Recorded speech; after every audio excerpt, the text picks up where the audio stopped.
Gente, o assunto de hoje é para fazer uma retomada dos conteúdos que a gente já vem trabalhando, que é a parte da análise sintática da língua portuguesa, tá? No primeiro dia de aula a gente trabalhou sobre frase, oração e período, e hoje eu vou mostrar para vocês alguns exemplos. Por que eu estou fazendo isso? Porque a gente vai começar a trabalhar com o período composto por coordenação, que é o exercício que eu entreguei para vocês aí na sala virtual.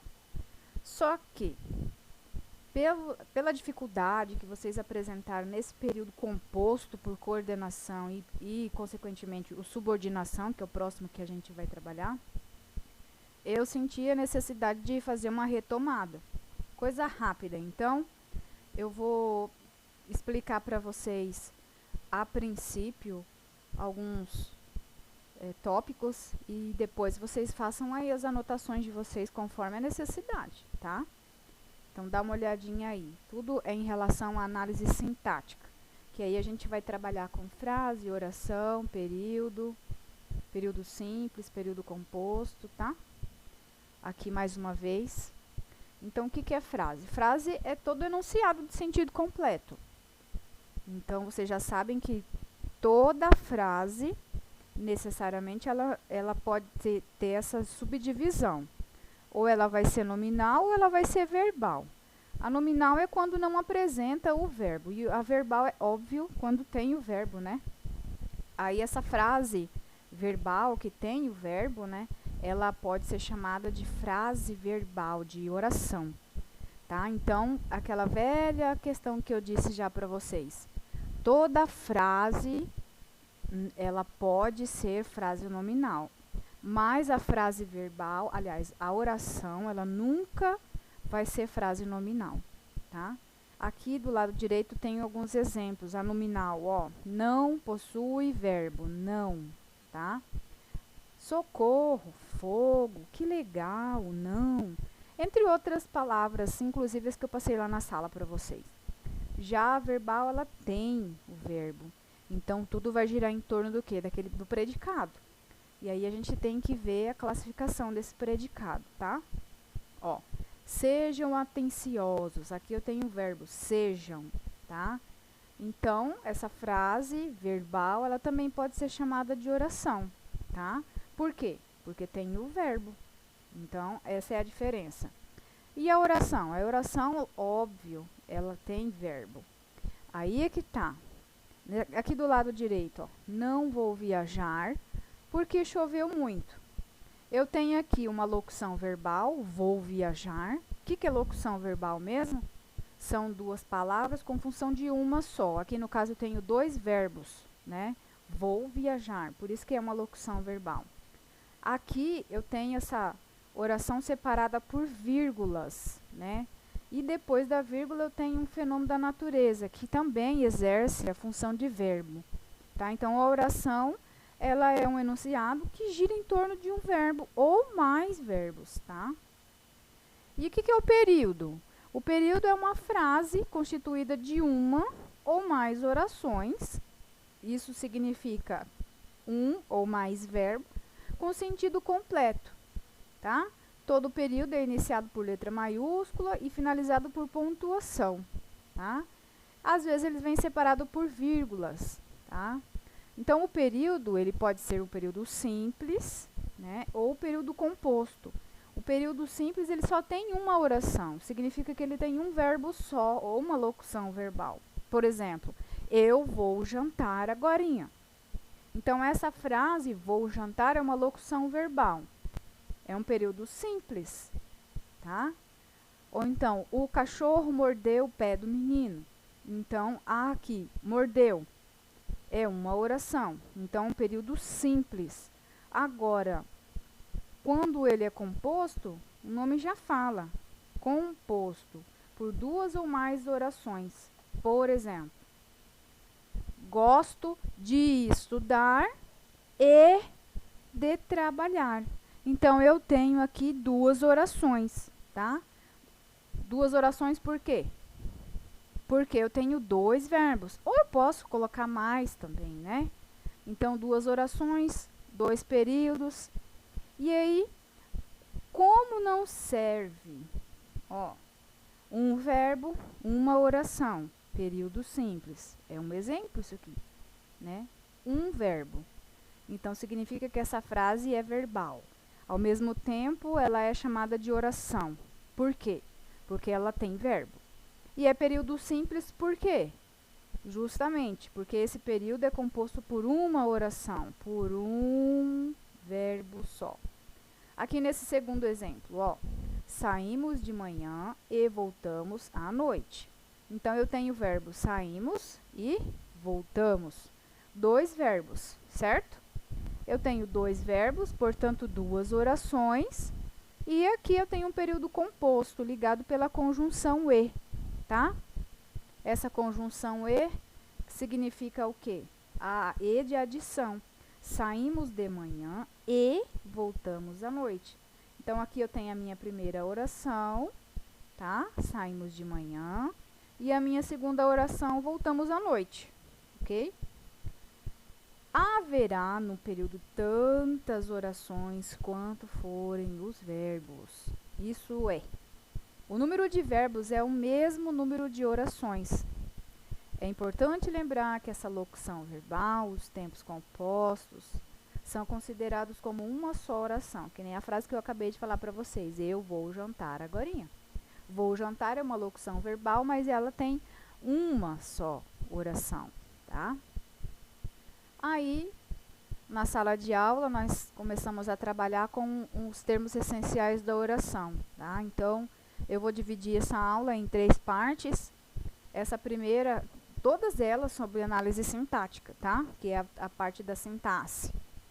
O que é essa análise sintática? Né? Eu venho falando para vocês que a gente vai estudar cada termo de cada oração, tá? Não é palavrinha por palavrinha, mas sim os termos, tá? E o que é termo? É uma palavra considerada de acordo com a função sintática.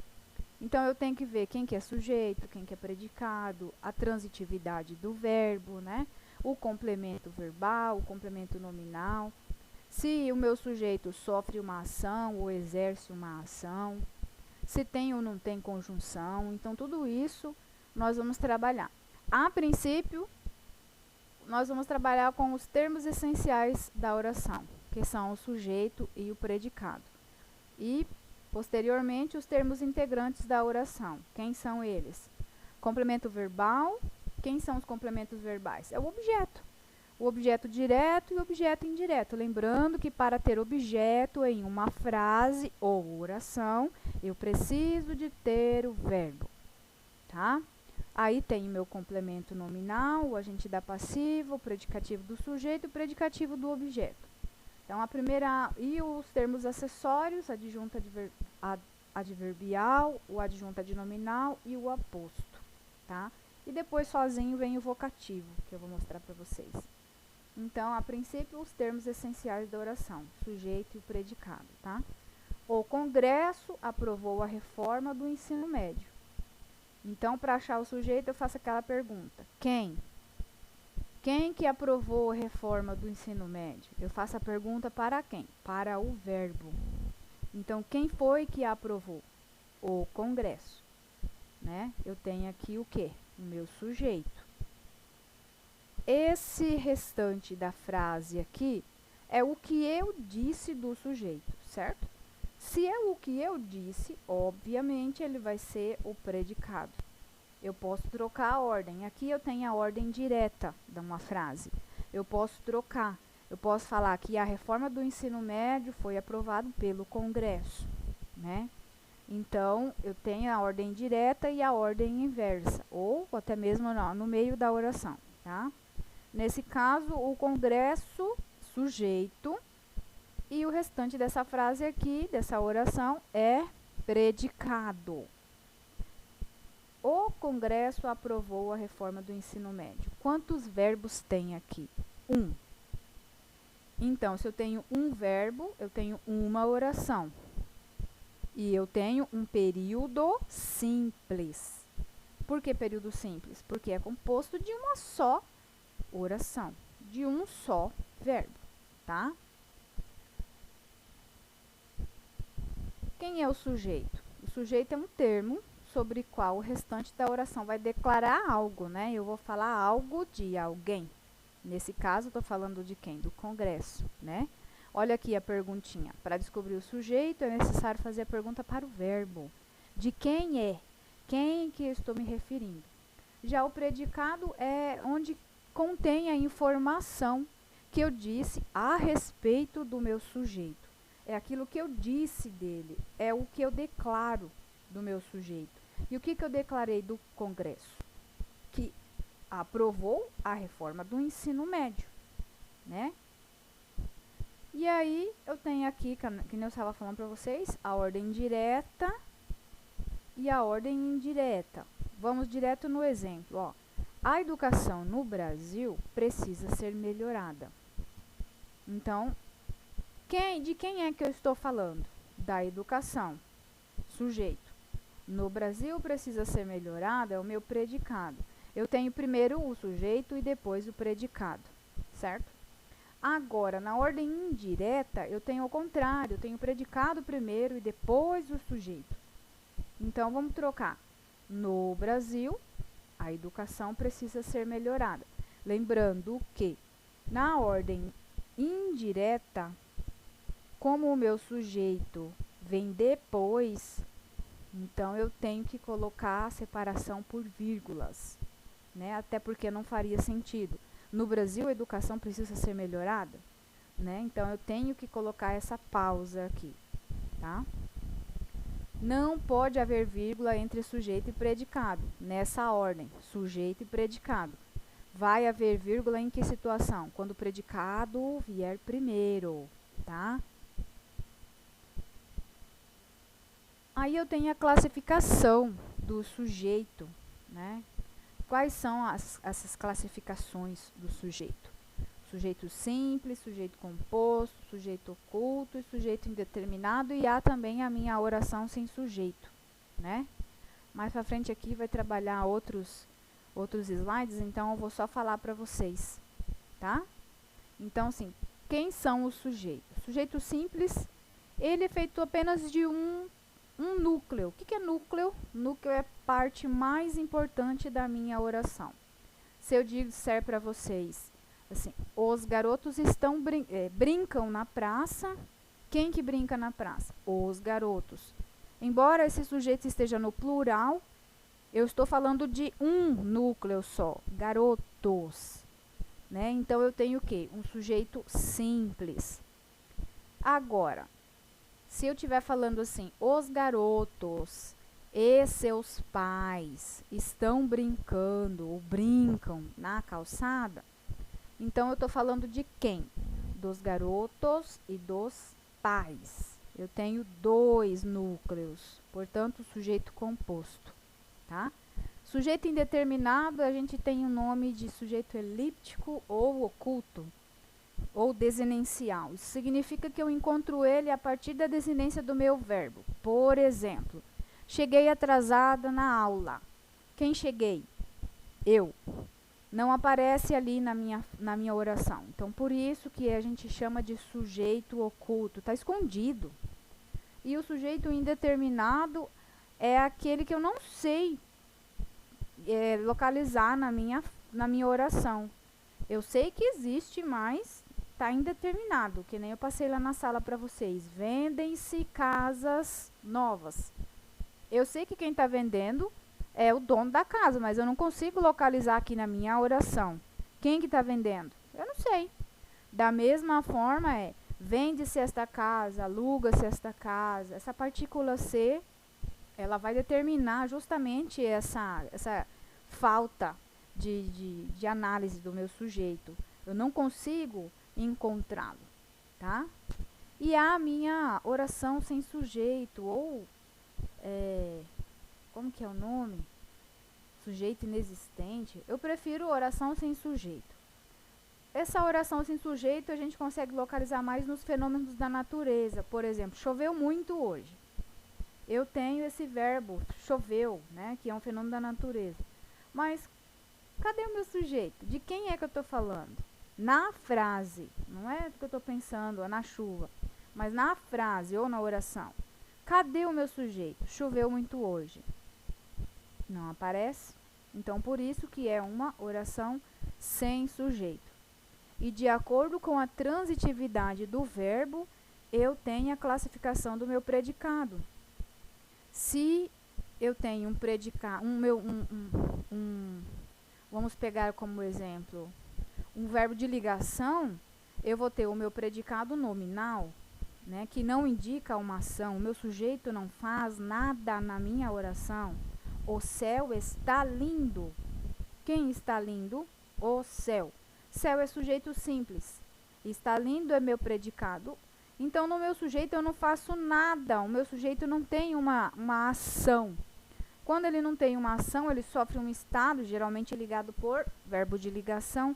Esse meu sujeito,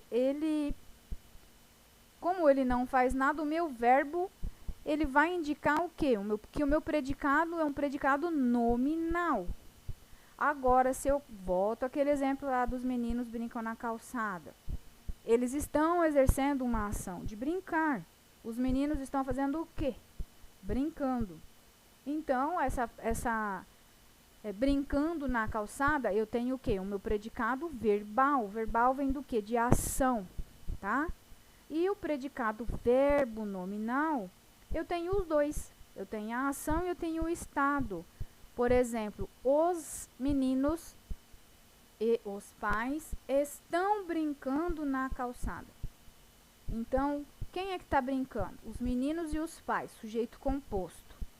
O que sobrou dessa frase, dessa oração aí? Estão brincando na calçada.